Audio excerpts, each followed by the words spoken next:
ఆయన 20 ఏళ్ళు 30 ఏళ్ళు మంత్రి పదవి పంపించారు. ఇప్పుడు వచ్చి గుర్తొచ్చింది రంగారెడ్డి హైదరాబాద్. ఏ మంత్రి పార్లమెంట్ సభ్యుని గెలిపించారు? చాలా మంది మంత్రులు తెలంగాణలో పార్లమెంట్ కు ఇన్ఛార్జ్ పెట్టిన మంత్రి. కానీ భువనగిరి పార్లమెంట్ కు మంత్రి ఇన్ఛార్జ్ రాలే, ఒక ఎమ్మెల్యేగా ఇన్ఛార్జ్ పెట్టింది కాంగ్రెస్. అన్ని పార్లమెంట్లకు ఇన్ఛార్జ్ మంత్రులను పెడితే మరి నిజంగా నాకే కెపాసిటీ లేకపోతే, నాకే ధైర్యం లేకపోతే, నాకే మంచి పేరు లేకపోతే, నేనే గెలిపించే శక్తి లేకపోతే ఎందుకు ఇన్ఛార్జ్ పెట్టినాను? అన్ని తెలంగాణ మొత్తం మంత్రులు ఇన్ఛార్జ్ పెట్టి భువనగిరి ఎందుకు ఎమ్మెల్యేలు ఇన్ఛార్జ్ పెట్టిండ్రు అంటే గెలిపించే సత్తా ఉంది ప్రజల్లో పొందలనే కదా.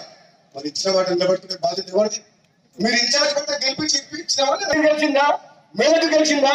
కరీంనగర్ గెలిచిందా? ఈ మంత్రులను ఎక్కడ పోయింది?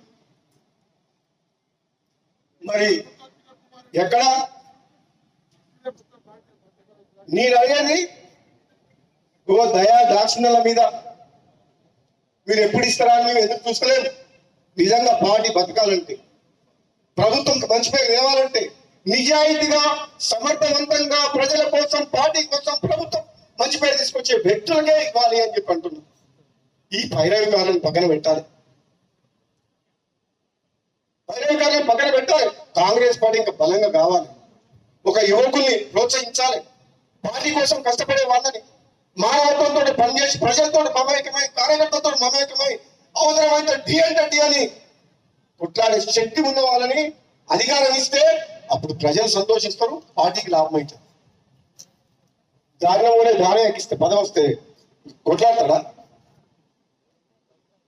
కేసీఆర్ అనే వ్యక్తిని గద్దె దింపేలాగా నిద్రపోను అని చెప్పి పార్టీ మారి బీజేపీలో ఉన్నా సరే తెలంగాణ ప్రజలందరూ కూడా కాంగ్రెస్ పార్టీ వైపు చూస్తే నేను మళ్ళీ వెనకడుగు వేసి కాంగ్రెస్ పార్టీలోకి వచ్చి గద్దె దింపినా లేదా? అంటే ఒక ప్రజాస్వామ్యాన్ని కూని చేసి, రాష్ట్రాన్ని అప్పుల పాలు చేసి, అవినీతిమయం చేసి, లక్షల కోట్ల ఒక కుటుంబం దోచుకుంటుంటే చూడలేక ఈ ప్రజలకు ప్రజాస్వామ్యాన్ని కాపాడాలని చెప్పి, ప్రజల పక్షాన పోరాటం చేయాలని చెప్పి, తెలంగాణ ఇచ్చిన కాంగ్రెస్ పార్టీ జెండా ఎగరవేయాలని చెప్పి నాలాంటి వ్యక్తి నిర్ణయం మార్చుకొని వెంటకు వచ్చింది. అంటే దాని అర్థం ఒక కమిట్మెంట్ ఉంది. కన్నతల్లి లాంటి కాంగ్రెస్ పార్టీ అంటే అవమానం ఉంది. కొన్ని అనివార్య కారణాల వల్ల ఇక్కడ అవమానం జరుగుతుంది పోయినా సరే మళ్ళీ ప్రజలందరూ కోరుకుంటున్నారు, కార్యకర్తలందరూ కోరుకుంటారు అని చెప్పి మళ్ళీ కాంగ్రెస్ పార్టీకి వచ్చి కాంగ్రెస్ పార్టీ అధికారంలో వస్తున్నందుకు నా నియోజకవర్గంతో పాటు వీరేశం దగ్గర పోయినా, ఒక పార్లమెంట్ సభ్యునిగా భువనగిరి అనిల్ కుమార్ రెడ్డి రమ్మంటే ఊరలు ప్రచారానికి పోయినా, ఆలేరు పోయినా, తుంగతుర్తి పోయినా, నా శక్తి వంచన లేకుండా ప్రభుత్వం వస్తుంది కృషి చేసింది. సూర్యాపేట రమ్మంటే దామోదర్ రెడ్డి దగ్గర పోయినా. అంటే నేను నా పదవి కోసం, నేను పదవి అడుక్కునే పొజిషన్లో, నా ఎమ్మెల్యే పదవి తెచ్చుకునే పరిస్థితులు లేదు. ఈ తెలంగాణ రాష్ట్రం కోసం 5 ఏళ్లు పోరాటం చేసి సోనియా గాంధీ కాంగ్రెస్ పార్టీని ఒప్పించి పార్లమెంట్ లో తెలంగాణ గొంతు వినిపించి తెలంగాణ తెచ్చిన ఎంపీల్లో నేను ఒకరిని.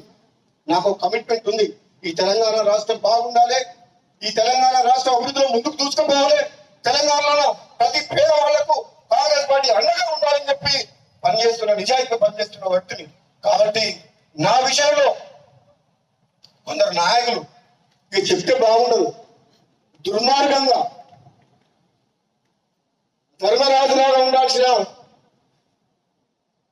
జానారెడ్డి గారు కూడా మహాభారతంలో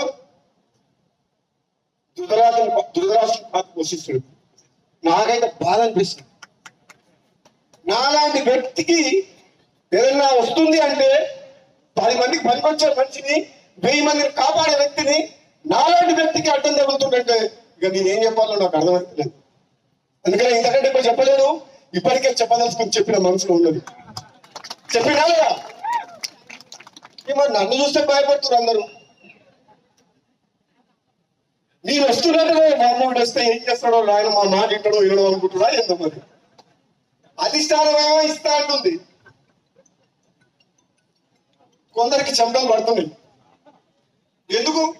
ఉన్నట్టు మాట్లాడతాడు, ముఖం మీద మాట్లాడతాడు, ప్రజల పక్షాన మాట్లాడతాడు, ప్రజలకు ఏది కరెక్టో అదే చెప్తాడు. తప్ప చెప్పాలా వద్దా? చెప్పాలా వద్దా? భయపడి అన్నిటికీ తలకాయ ఇవ్వాలనా? మునుగోడు గడ్డ తమ్ముడు చెప్పినట్టు మొత్తం కేసీఆర్ బాబులో పట్టుకున్న కేసీఆర్ 100 మంది ఎమ్మెల్యేలు వచ్చి మొత్తం మునుగోడులో గల్లీ తిరిగిపోయారు. ఒక వ్యక్తి రాజీనామా చేస్తే ప్రజల పక్షాన ఒక్క వ్యక్తి నిలబడేందుకు 100 మంది ఎమ్మెల్యేలు వచ్చిన చరిత్ర ఎక్కడైనా భారతదేశ చరిత్ర ఉందా? మీ అందరూ గర్వపడేలాగా ఉండాలి రాజగోపాల్ రెడ్డి తప్పే బాబా బాబా అని అనుకునేటట్టు. నేనే తప్పు చేసినా మీరు కనుక తలెంచుకోవాల్సిన పరిస్థితి వస్తుంది. కాబట్టి ప్రాణం పోయినా మీరందరూ తలెత్తుకునే విధంగా మీ శాసనసభ్యుడు మీరు ఓటేసి కల్పించిన రాజగోపాల్ రెడ్డి ఏ పదవిలో ఉన్నా ఆ పదవికి వనదేస్తాడు. పెద్ద పదవి రాకపోయినా చిన్న పదవి అయినా పేదల కోసం రాత్రి పగలు కష్టపడతా ఈ మునుగోడు నియోజకవర్గాన్ని సస్యశ్యామలం చేయడమే కాదు, మునుగోడులో ఉన్న ప్రతి పేదవాడికి ఇల్లు కట్టించే బాధ్యత నాది, రోడ్లు ఎక్కించే బాధ్యత నాది. ప్రభుత్వ హాస్పిటల్స్, ప్రభుత్వ స్కూల్స్ అన్ని డెవలప్మెంట్ చేసి తీరుతా.